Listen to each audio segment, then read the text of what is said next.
தமிழ்நாடு அரசியலுக்கு புது வரவு ரோட் ஷோங்க. பார்த்தீங்கன்னா எல்லாருமே ரோட் ஷோ பண்ண ஆரம்பிச்சிட்டாங்க.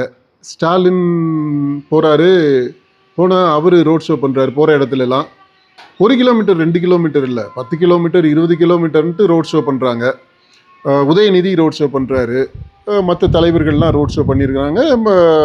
மற்ற இந்த பாஜக தான் இதை ஆரம்பிச்சு வச்சவங்க. இந்த அங்கேருந்து தான் நம்ம எல்லாமே பிக்கப் பண்ணியிருக்கோம். மோடி ரோட் ஷோ பண்ணுறது, அமித்ஷா ரோட் ஷோ பண்ணுறதெல்லாம் நம்ம பார்த்துருக்கோம். விஜயுமே ரோட் ஷோ பண்ணியிருக்கிறாரு. இந்த ரோட் ஷோக்கெல்லாம் சமீபத்தில் இப்போ நம்ம தமிழ்நாடு கண்ட இந்த ரோட் ஷோக்கள் எல்லாத்தையும் பார்க்கும்போது யார் ரோட் ஷோ நல்லா இருந்துச்சுன்னு நீங்கள் நினைக்கிறீங்க? சொல்லுங்கள்.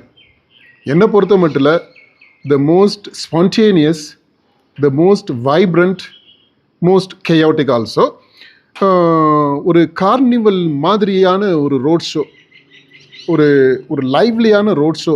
யாருடைய ரோட் ஷோ அப்படின்னா அது கண்டிப்பாக விஜயுடைய ரோட் ஷோ தான். அந்த ஸ்பான்டேனிட்டி, அந்த வைப்ரன்சி, அந்த எனர்ஜி, அதோடு ஒப்பிடும்போது மற்ற எல்லா ரோட் ஷோஸுமே வெரி புவர் இமிட்டேஷன் தாங்க.